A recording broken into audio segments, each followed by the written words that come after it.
everybody, and welcome back to another episode of the MonkeyBoy Presents the DC Comics Superhero Collection by Eaglemoss. Today, I'm happy to bring you issue number 31, Aquaman. And I love this guy. I'm a big fan of this character. I always have been. I really don't like it when people make fun of him or pick on him, because he's a great character. He really is. I mean, he's the Superman of the Seven Seas, basically.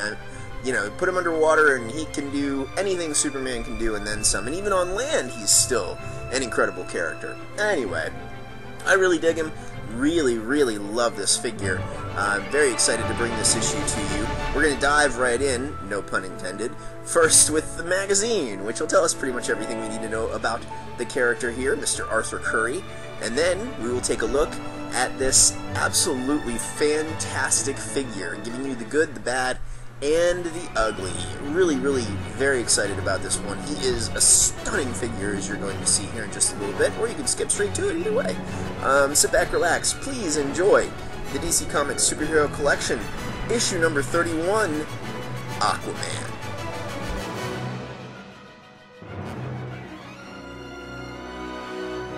First up, Aquaman's character section.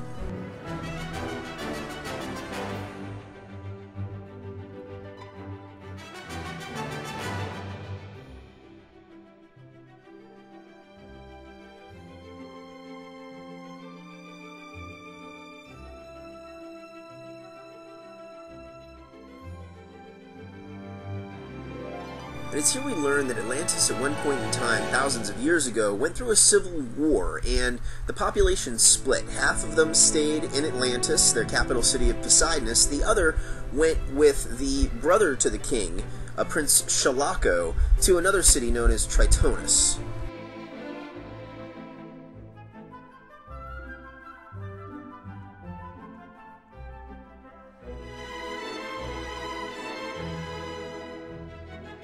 So the son of Shalako was a boy named Kordax, who was born with blonde hair, scaly skin, and the ability to control undersea creatures mentally, and he tried to lead a revolt against the people of Atlantis. And, of course, he was thwarted, but ever since that day, any child with blonde hair was thought to be cursed.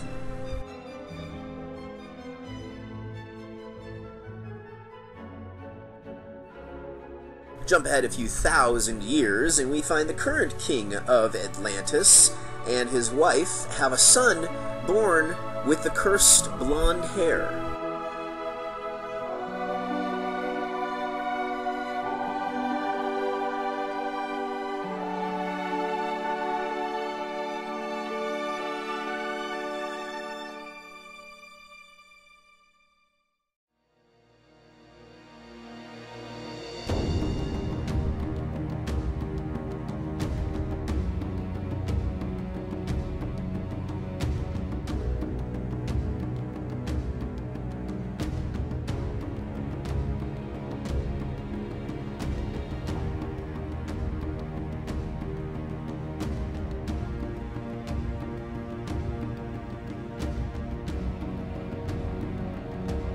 So he worked these salt mines, even though he didn't have to. He could have made his escape at any point in time he wanted to.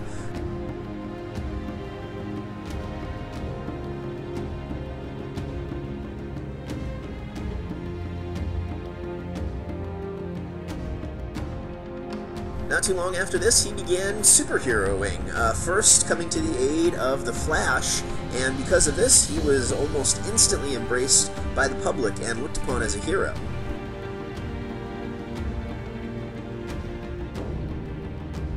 He was also a founding member of a few incarnations of the Justice League of America, of course, as well as the Justice League Detroit. We also learn of one of his greatest enemies, the villain known as Black Manta.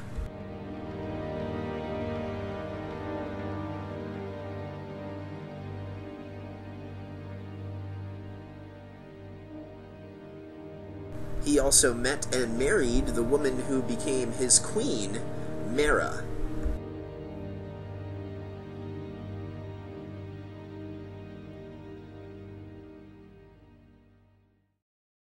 Unfortunately for Aquaman, the peace wouldn't last, after his arch-nemesis kidnapped and murdered his son.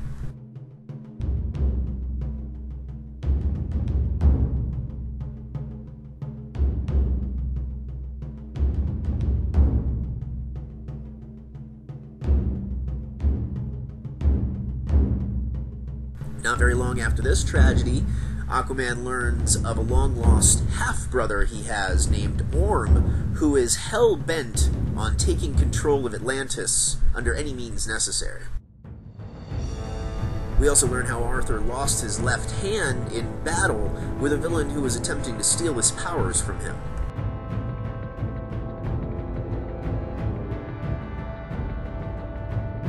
After this incident, he grafted on a retractable harpoon to where his left hand used to be, rather than a proper prosthetic. He also became a much more cynical character. He started wearing armor, and he also began to call himself Orin, his Atlantean name, instead of Arthur. Aquaman was also briefly transported back in time about 3,000 years to ancient Atlantis and was turned into a being made entirely of water.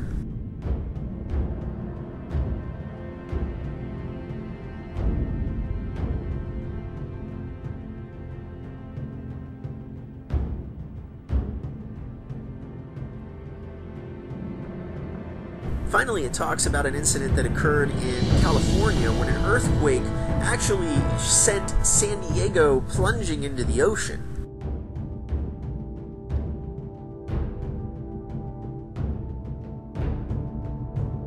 After learning of these survivors, Aquaman adopted Sub Diego as his new hometown and began protecting and patrolling it from anyone who would threaten it.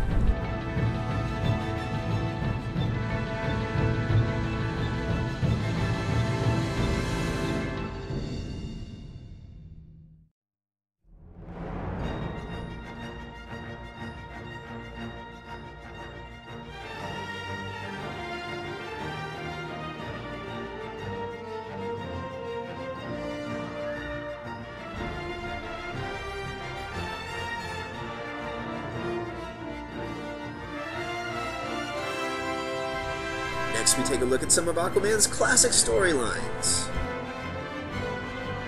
First up, we have JLA, the Obsidian Age.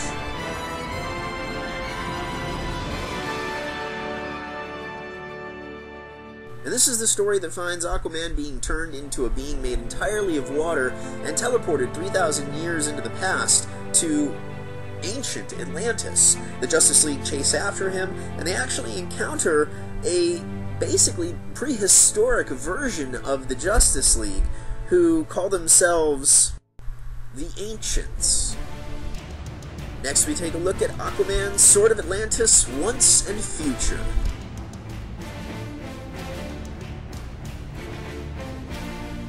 And this is the story of the new Aquaman, Arthur Joseph Curry, who actually was in search of the original Aquaman, and he wanted to know where he came from as well. It's beautifully illustrated, it's a really cool mystery, and it finally revealed that the original Aquaman was turned into this Dweller in the Depths character. Next, we have the Players section, giving us a nice glimpse at some of Aquaman's friends and foes. Finally, the Original Thinking section continues the DC timeline with Part 22, Age of Conquest. This section is almost exclusively devoted to a group known as the Ancients, or the League of Ancients, who are basically a Justice League from prehistoric times. Finally, it closes with the great battle that the Ancients had with the Justice League when the JLA traveled back through time to rescue their friend Aquaman.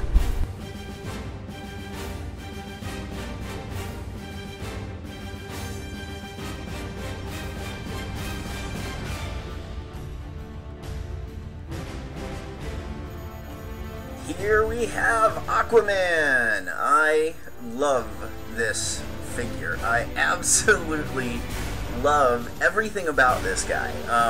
I think he's a great character. I think he gets a bum rap from most people. I think he's just fantastic, and I think this figure is one of the best in the line, honestly. Love just everything about him. I love the scaly look they gave to his shirt, and the fact that it's sort of reflective like that. It's not really metallic at all. It's just that it's got this nice reflective kind of sheen to it. So it looks almost like a wetsuit, kind of, I guess. It looks like it's this otherworldly material. I love his pants, how it's that two-tone. There's a distinct color difference between the leggings and his underoos, I guess you would call them. I love the belt, and the trident is awesome. I love that he's holding his trident. I think it's a great pose. It's straight from the Alex Ross drawing. Very nice. Love his gloves, the fins on the gloves, even his legs. They put those like dolphin sort of dorsal fins on his legs as well. It's just great details all over the place with this guy, and his face too is great. Yet another fantastic head mold, head sculpt from Eaglemoss, and the blonde hair is so nice. There's so many characters with darker hair. It's cool when there's a blonde to kind of break it up every once in a while. It's got really nice highlights as well. Overall, great figure. Some better pictures here coming up in just a moment. Aquaman stands atop the classic DC logo, which is molded onto the base, and on the underside we find his name along with a serial number. Also a real quick shot of the Flash and Aquaman together. And finally, a group shot of the Justice League.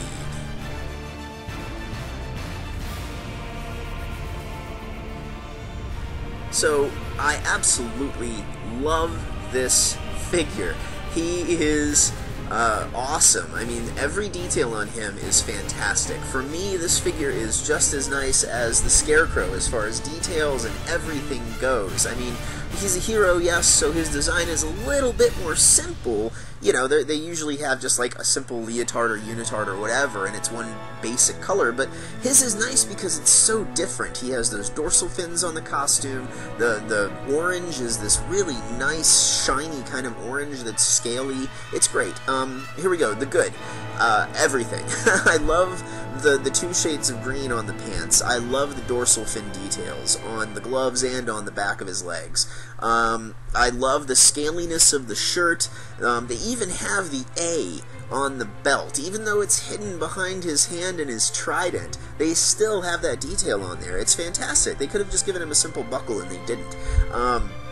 The facial details are really nice. I love that there are highlights in his hair. I love that his hair is swept backwards as though he's been swimming in the water at a high speed and it's all kind of been pushed back and he's just come out. He hasn't even touched it. It's just dried that way or something. It's a really nice sculpt. The trident is fantastic too. It's not removable, unlike the Robin and the Scarecrow figures so far where you can take theirs out. This one is molded to him, but it's worth it because the details on it are really nice. I love all the beveling and everything along the handle of the staff. It's really, really fantastic.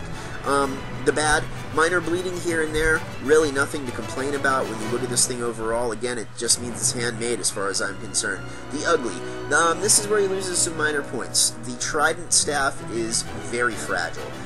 Either end can break. If you notice, the base of it is hanging off and over the side of the actual base that he stands on. So you really want to be careful with it. If he falls over, that thing is going to break, probably in more than one place, because each one of those little, I don't even know what you would call those, the tips of the forks, the tips of the fork are also very fragile. So it's going to break on you if he falls, so you definitely want to watch out for that. Also, when you're taking him out of the package, you want to be careful. But overall, he's outstanding. He looks great. Love the pose. Love everything about it. He's fantastic. It's really nice to have him in the line. It's nice to finally be able to have all of the Justice League together, all the founding members. It's really, really cool. So, anyway, love this figure, must-have for me, and a must-have for most fans, I think. Anyway, hope you guys have enjoyed this review. Please stay tuned for a quick teaser of the next issue, number 32. We're going back into villain territory again, and this is a villain probably most people don't really know about unless you read the Sinestro Corps War and the Blackest Night, Brightest Day series. Many people probably won't know this guy, so stay tuned for that. Hope you've enjoyed this. Once again, I'm your host, the Monkey Boy, aka Jay to his friends. Thanks for watching.